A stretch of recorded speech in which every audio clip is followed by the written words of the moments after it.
유방암이 엄청나게 증가하고 있다고 얘기를 드렸습니다. 그런데 이 유방암이 그러면 왜 이렇게 증가를 할까 하는 걸 한 번쯤은 생각을 해봐야 되겠습니다. 일반적으로 우리가 이제 유방암의 고위험군, 유방암이 잘 생기는 사람이 어떤 사람한테 잘 생기냐, 뭐 이렇게 해서 대충 정리가 되어 있습니다. 가족력입니다. 그러니까 어머니나 혹은 형제가 암에 유방암이 있으면 본인도 유방암에 생길 고위험군에 들어갑니다. 그 다음에 이제 한쪽 유방에 암 진단을 받은 분은 반대쪽에도 생길 고위험군에 들어갑니다. 그 다음에 출산 경험이 없는 사람, 또 30세 이후에 첫 출산을 한 사람. 그러니까 출산이 유방암과 굉장히 관련이 많고, 그 다음에 이제 비만한 사람, 그 다음에 동물성 지방을 과잉하게 섭취를 했는 사람, 그 다음에 이제 호르몬 자극을 받은 기간이 긴 사람. 무슨 얘기고 하면 결국 여성 호르몬이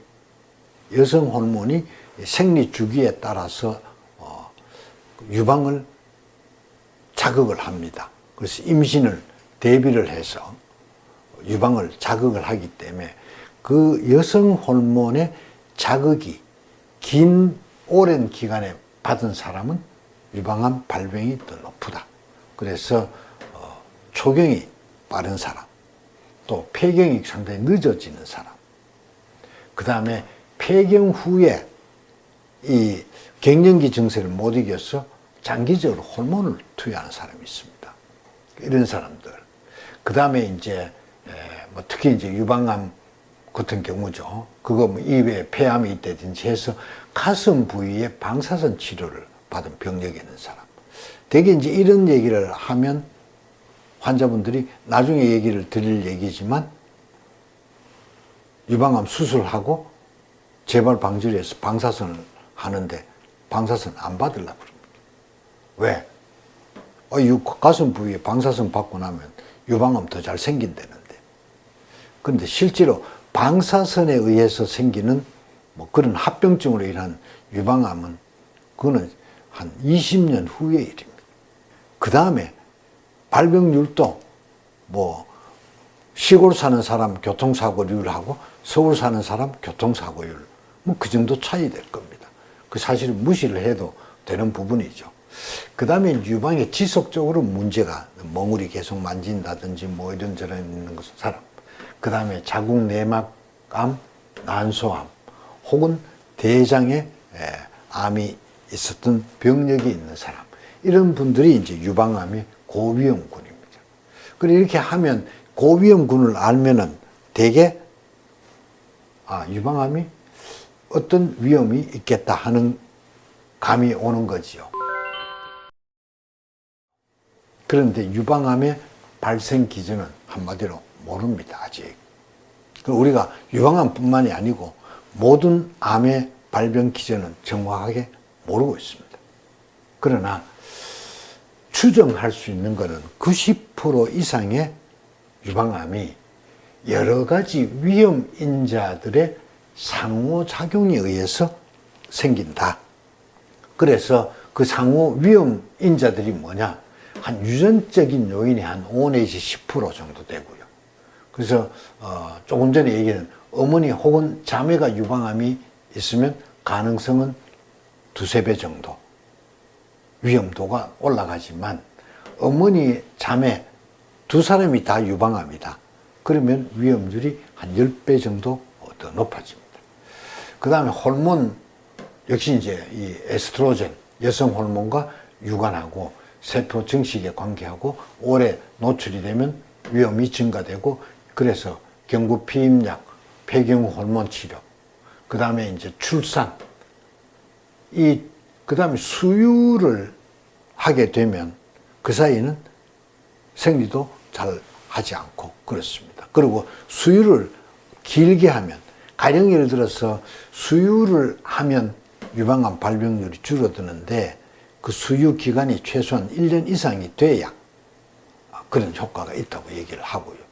자녀가 많을수록 수유를 더 많이 했기 때문에 그만큼 줄어든다. 이렇게 위험도가 줄어든다. 이렇게 얘기를 하겠고, 그 다음에 고령이 될수록, 그 다음 자녀가 없거나 야에 적은 여성, 그 다음에 30세 이후에 출산을 했다든지, 그 다음에 아기는 낳았지만 수유를 안 했던 사람, 뭐 이런 분들이 이제 이게 다 위험인자에 들어가는 거고, 그 다음에 음주도 상당히 중요한 위험 요인입니다.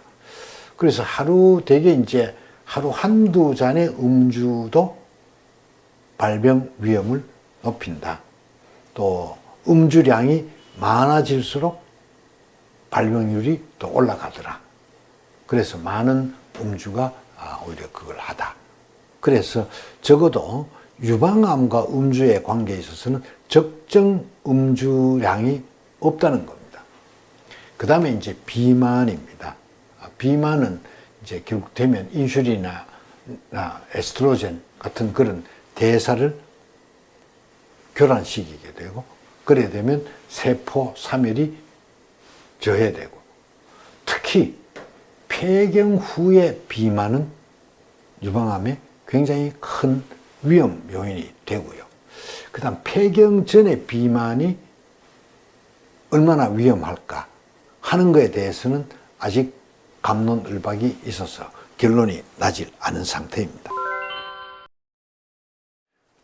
이제 이렇게 보면 유방암이 왜 많이 늘어났냐?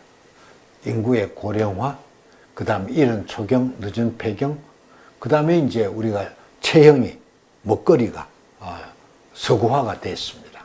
그 다음에 결혼 늦게 하지요. 출산이 늦지요. 그 다음에 출산율도 줄어들고, 모유 수유도 잘 하지 않고, 뭐 요즘은 이제 모유 수유를 상당히 적극적으로 하는 뭐 그런 추세로 바뀌긴 했지만, 그 다음에 이제 식습관의 변화입니다. 동물성 지방을 많이 먹고, 그 다음에 고칼로리 저영양소, 사실 이게 굉장히 문제가 됩니다. 실제로 우리가 기본적으로 과거에 우리 선조들보다 많이 먹지요. 1960년대 때 배고픈 시절 때는 고칼로리가 아니고 적정량을 먹었기 때문에 그때는 유방암을 포함한 다른 암 발병이 굉장히 줄어들었습니다. 이제 여기까지가 보통 이제 우리가 학회나 논문이나 이런 데서 얘기하는 정설입니다. 그 다음에 그 외에 요거는 제가 추가를 한 겁니다. 여기에 대한 과학적인 근거가 명확하게 드러나 있는 건 없지만, 인체 바이오리듬의 교란입니다. 그러니까는 이 야간 근무자에게 암 발병률이 상당히 높습니다. 그런데 실제로 우리가 그 바이오리듬에 수면 시간이 짧습니다. 그 다음에 늦게 자고 늦게 일어나는 경향이 많지요. 그 다음에 또 하나는 우리가 먹는 것도 시도 때도 없이 먹습니다. 과거에는 정말 삼시세끼 먹는 사람도 굉장히 부유하고 편해야 삼시세끼 먹고, 그렇지 못한 사람은 하루 두 끼도 먹고 지냈습니다. 그러나 그 사이에 별로 먹는 게 없습니다. 그래서 우리 몸이 식사 때 맞춘 모든 바이오리듬이, 호르몬의 바이오리듬이 거기 다 맞춰져 있습니다. 그런데 지금은 배고프다는 걸 거의 못 느끼지 못합니다. 그래서 배고플 때 처리하는 그런 호르몬이 별로 활동을 하지 않습니다. 그게 통틀어서 바이오리듬의 교란입니다. 또 하나는 환경오염인데, 그 중에서도 환경 호르몬이, 그러니까 우리 주변에 뭐 주방 환경, 생활 환경에서 벌어지는 그런 환경 호르몬이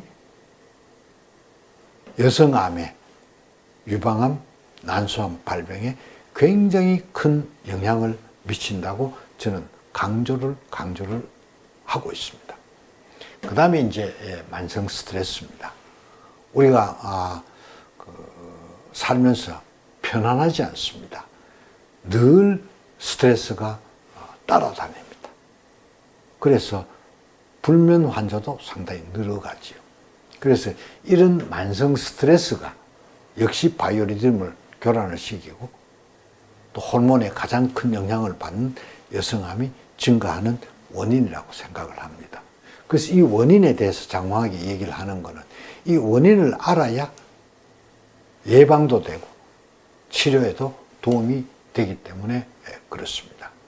그래서 가장 좋은 거는 우리가 이런 것들을 피해서 암에 걸리지 않도록 해야 되고 암 치료에도 여기서 있는 그런 위험 인자들을 잘 인식을 해서 우리가 효율적인 치료가 되도록 노력을 해야 되겠습니다.